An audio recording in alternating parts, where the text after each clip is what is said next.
एक घने जंगल में ओलिवर नाम का एक उल्लू रहता था, जो अपनी बुद्धिमत्ता के लिए पूरे जंगल में प्रसिद्ध था।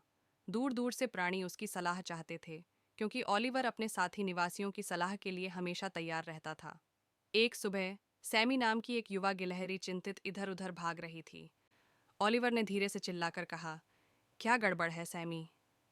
सैमी ने, जिसका छोटा सा दिल चिंता से धड़क रहा था, उत्तर दिया, बुद्धिमान ओलिवर, जंगल के दूर किनारे पर एक पेड़ के बारे में बात मुंह तक पहुंची है, जिसके बारे में कहा जाता है कि इसमें सबसे रसदार और सबसे आनंददायक बलूत का फल होता है।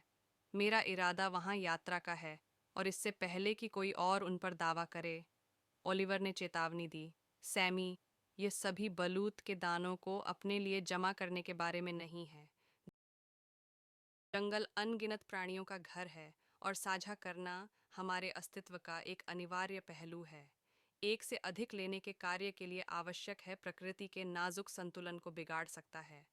जिद्दी सैमी ने ओलिवर को उसकी सलाह के लिए धन्यवाद दिया, लेकिन उसकी उपेक्षा करने का फैसला किया।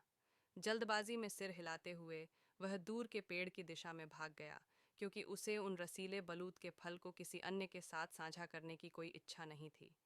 जैसे ही सैमी अपने गंतव्य पर पहुंचा, उसकी आंखें खुशी से चौड़ी हो गईं। पेड़ में वास्तव में सबसे शानदार बलूत के फल थे। तेजी से वह अपने गालों को थपथपाने लगा और अपनी झोली भरने लगा। सैमी अपने काम में इतना तल्लीन था कि उसे ऊपर से उनके परिवार पर ध्यान ही नहीं गया। पक्षी चहचहाने लगे, दयालु गिलहरी, हम भूखे हैं और हमारे पास कुछ भी नहीं है। क्या तुम हमारी भूख मिटाने के लिए कुछ बलूत के फल छोड़ सकती हो? फिर भी सैमी अपने लोभ से अंधा हो गया। उसने अपना सिर हिलाया और जवाब दिया, नहीं, ये बलूत के फल मेरे ही हैं। अफसोस की बात है कि पक्षियों ने उड़ान भरी, उनकी आत्माएं भूख और निराशा से भारी थीं। इस बीच सैमी के लालच की कहानी पूरे जंगल में आग की तरह फैल गई थी। सैमी को पाठ पढ़ाने की योजना तैयार करने के लिए जानवर ओलिवर के आसपास एकत्र हुए। ओलिवर ने कहा, हम सैमी को साझाकरण और करुणा के महत्व को समझने में मदद करें। जानवरों ने योजना बनाई। जितने भी बलूत के फल उन्हें मिले, उन्हें इकट्ठा किया और उन्हें सैमी के पेड़ तक पहुंचाया। जब सैमी वापस लौटा, तो वह बलूत के फल के विशाल ढेर को देखकर आश्चर्यचकित रह गया। एक कछुआ आगे आया और बोला, सैमी, हमने आपके साथ साझा करने के लिए इन बलूत के दानों को इकट्ठा किया है। हम चाहते हैं कि आप साझा करने की खुशी और एक दूसरे की देखभाल के महत्व को सीखें।